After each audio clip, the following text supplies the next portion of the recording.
Assalamualaikum, selamat siang, salam sejahtera untuk kita semuanya. Selamat datang di Museum Sejarah Jakarta yang terletak di Jalan Taman Fathahilah nomor 1, Jakarta Barat. Seperti sobat museum dan kebanyakan orang-orang saat ini, kami bekerja dari rumah atau work from home. Tetapi pada hari ini saya mendapatkan kesempatan spesial untuk mengadakan virtual tour dan menceritakan ke sobat museum tentang sejarah Kamar Dipanegoro. Baik, mari kita melihat Kamar Dipanegoro. Baik sobat museum, kita sekarang berada di ruang tunggu dari Kamar Dipanegoro. Perlu saya jelaskan sepintas mengenai siapa itu Pangeran Dipanegoro. Beliau adalah putra dari Hamengkubuwono III dan Raden Ajeng Mangkarawati, di mana beliau lahir tepatnya di tanggal 11 November 1785 dan meninggal di tanggal 8 Januari 1855 di Benteng Rotterdam, Makassar. Adapun perjuangannya itu sangat luar biasa. Seperti kita tahu, Perang Jawa 1825 sampai dengan 1830 itu merupakan perang terberat yang dianggap oleh orang Belanda. Kenapa? Karena begitu banyak menghabiskan biaya, begitu banyak menghabiskan tentara dan juga peralatan. Hingga akhirnya Belanda kehabisan akal bagaimana caranya menangkap Dipanegoro. Hingga akhirnya dia mengajak berdamai, berunding dalam tanda petik, yang pada kenyataannya berundingan itu pun hanya sebagai tipu muslihat, tapi melainkan untuk menangkap Pangeran Diponegoro, kemudian dibawa ke Semarang dan kemudian diasingkan ke Batavia. Di Batavia itu di sini, yaitu tepatnya sekitar 26 hari. Mulai dari tanggal 8 April 1830 sampai dengan tanggal 3 Mei 1830. Mari kita lihat sekarang kamar dan koleksi ruang Dipanegoro. Baik sobat museum, sebelum kita masuk ke kamar Dipanegoro, sebaiknya kita mengganti sepatu kita dengan sendal. Kenapa?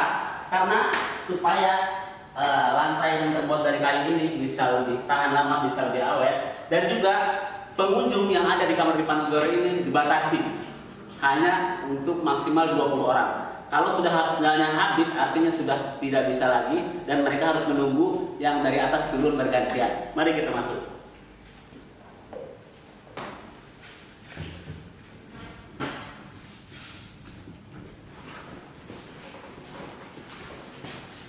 Baik sobat museum, kita sekarang sudah ada di salah satu ruangan yang ada di ruang Pangeran Dipanegoro. Ini adalah salah satu koleksinya.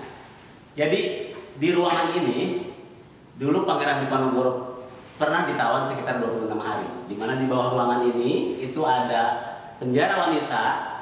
Pahlawan nasional kita Cut Nyarin pun pernah ditawan di penjara bawah tanah wanita sebelum akhirnya diasingkan ke Sumedang dan meninggal di Sumedang. Baik, di sini kita bisa melihat ada sebuah lukisan karya Raden Saleh Sharif Bustaman, yaitu keturunan Jawa Arab. Beliau melukiskan tentang penangkapan Pangeran Diponegoro di Magelang pada saat 28 Maret 1830, di mana di perjanjian ini seharusnya bentuknya adalah semacam perundingan, ajakan damai, di mana ini satu hari setelah Hari Raya Idul Fitri. Tetapi kenyataannya Pangeran Diponegoro tidak diajak berunding, tetapi melainkan dipaksa untuk menyerah, mengakui pemerintahan Belanda, dan akhirnya mesti turut dibawa ke Semarang dan akhirnya diasingkan ke Batavia, ke ruangan ini. Seperti bisa kita lihat di sini, betapa wajah dari pangeran sangat marah, sangat kesal. Kita bisa melihat dan tangan kirinya pun mengepal, di mana dia sepertinya tidak terima atas perlakuan Jenderal de Kock yang mengkhianati perundingan. Ya, di sini kita bisa melihat juga istrinya Raden Sri Retnoningsi seperti menangis, dan di belakangnya ada Pangeran Diponegoro muda, ya, di mana pada saat itu memang ikut dalam perundingan tersebut.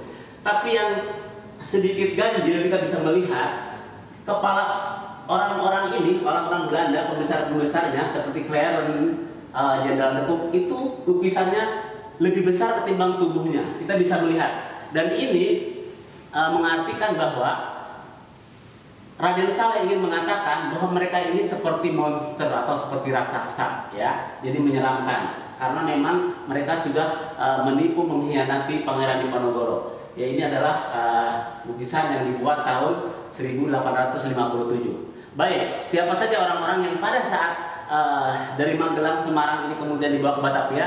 Di sini kita bisa melihat rombongan atau orang-orang yang ikut pada saat Pangeran Diponegoro dibawa ke ruangan ini. Yaitu di sini kita bisa melihat totalnya ada 20 orang yang ikut ke ruangan ini. Di sini ada istrinya, ada adik iparnya, undangan, pelayan dan lain-lain. Di mana totalnya yang ikut sama Pangeran Diponegoro ke Batavia itu sekitar 20 orang. Baik, sekarang kita akan masuk ke ruang berikutnya. Baik Sobat Museum, sekarang kita sudah ada di ruangan yang kedua. Sobat Museum bisa melihat di sini ada kamar tidur, di mana kamar tidur ini sebenarnya bukan yang dipakai oleh pangeran, tetapi hanyalah kamar yang mewakili zamannya pada saat itu, ya. Dan di sini juga kita bisa melihat ada 2 buah surat, tempat sirih, begitu juga dengan kandang burung. Karena pada saat pangeran ditawan di sini, pangeran sempat menulis 2 buah surat yang ditujukan kepada ibunya dan juga kepada anak tertuanya. Di mana kepada ibunya pangeran mengatakan bahwa ibunda tidak usah khawatir, Ananda di Batavia dalam keadaan sehat-sehat saja. Begitu juga kepada anak pertamanya, beliau berpesan supaya menjaga adik-adiknya. Biasalah ucapan orang tua terhadap anak dan sembah sujudnya kepada kedua orang tuanya. Di sini juga kita bisa melihat ada tempat sirih, dan memang itu adalah salah satu kegemaran pangeran, yaitu mengunyah daun sirih, ya. Baik, di sini kita juga bisa melihat ada perenungan Pangeran Diponegoro di atas kapal korvet, ya, pada saat mau berangkat dari Batavia menuju Manado.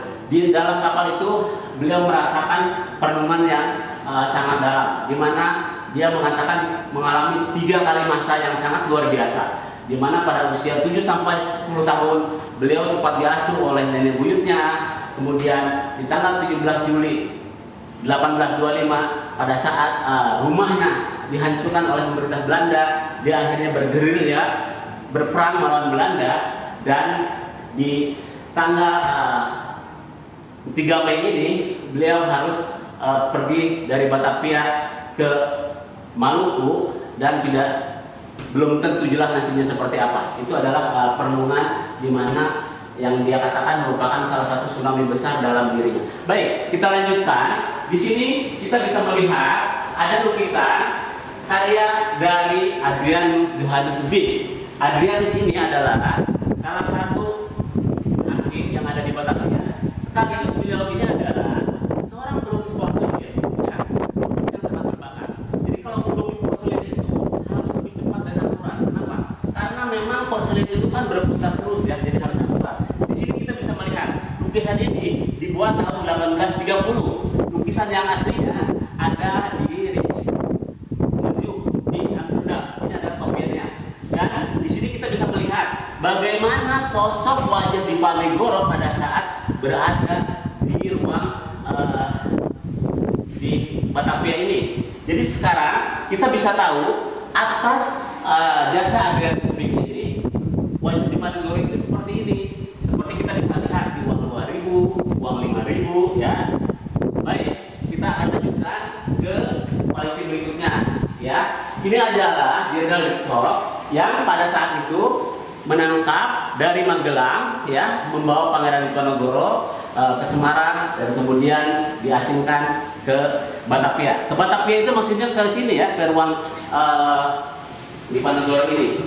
Ini adalah Delsuit, ya, di mana keputusan dari Mahkamah Belanda tentang pengasingan Pangeran Diponegoro, dan ini adalah kesaksian Jos Frank, yaitu salah satu adik nahkoda kapal yang membawa Pangeran Diponegoro dari Semarang ke Batavia. Di sini diceritakan bagaimana pada saat Pangeran Diponegoro turun dari kapal, kemudian dibawa dengan kereta menuju gedung Startwish ini, gedung Batavia. Di gerbang terlihat beliau memandang kiri kanan ke atas, ternyata sepertinya tidak ada celah untuk melarikan diri. Akhirnya dengan terpaksa, dengan wajah merunduk, akhirnya pangeran masuk ke dalam ruang Stadshuis, ruang Balai Kota Belanda. Baik, kita lanjutkan. Baik sahabat museum, kita sekarang berada di ruang 3 dari Kamar Diponegoro.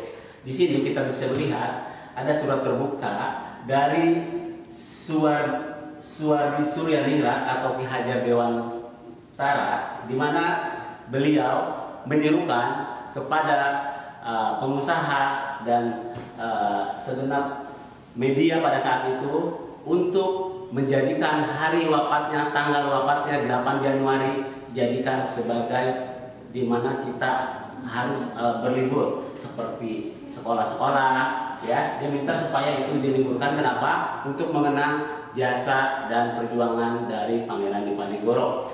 Baik, di sini juga ada pada saat Kongres Muhammadiyah, tepatnya di Jogja tahun 1983, itu menggunakan logo atau gambar dari Pangeran Diponegoro, di mana gambar ini sebenarnya adalah gambar yang sempat dilukis oleh Adrianus Johannes Beek yang ada di Batavia ya 1830. Di mana di sini kita bisa melihat pangeran sedang menunjukkan jalan ke masjid Hayal Falah, jalan menuju kemenangan ya. Dan di sini kita bisa melihat di mana ada lukisan dari salah satu penyair besar kita yaitu Haji Anwar yang menceritakan tentang perjuangan Diponegoro. Baik, sahabat museum, ini adalah lini masa. Di lini masa ini diceritakan mulai dari pangeran lahir 11 November 1785, beliau besar, berjuang hingga akhirnya wafat. Di sini adalah tanggal dan tahun kehidupan beliau. Di sini kita bisa melihat 30 April 1830 pada saat beliau di ruangan ini itu baru mendapat keputusan dari untuk diasingkan seumur hidup ke Sulawesi pada saat beliau di sini. Dan beliau akhirnya meninggal pada tanggal 8 Januari 1855 di Benteng Rotterdam, Makassar dalam usia 70 tahun. Dan kemudian pada tanggal 10 November 1973 Pangeran Diponegoro diakui resmi sebagai pahlawan nasional Indonesia. Baik, selanjutnya di sini kita bisa melihat ada peta perang Jawa tahun 1825 sampai 1830. Di perang ini mungkin kita hanya melihat bahwa perang ini hanya 5 tahun, tetapi jangan salah, perang ini adalah perang terberat bagi orang Belanda. Kenapa? Karena perang gerilyanya Pangeran Diponegoro itu sangat sulit ditaklukkan, bahkan sangat menguras perbendaharaan khasnya orang Belanda, ya, memakan waktu, tenaga, juga personil. Hingga akhirnya Belanda bingung bagaimana cara mengalahkan Diponegoro. Ya, karena kalau kita lihat peta di sini, bagaimana Pangeran Diponegoro perang gerilya selalu berpindah-pindah dari satu tempat ke tempat lain, sehingga sulit untuk ditaklukkan di mana posisi yang sebenarnya berada. Hingga akhirnya yang kita tahu tadi pada tanggal 28 Maret 1830 akhirnya mengajak berunding yang sebenarnya itu adalah hanya tipu muslihat, hanya penipuan untuk membawa pangeran dari Magelang ke Batavia. Baik, sahabat museum, di sini kita bisa melihat juga ada gambar uang kertas, di mana uang kertas ini baik yang nominal 1000 ya, 100 itu bergambar dari wajah Pangeran Diponegoro.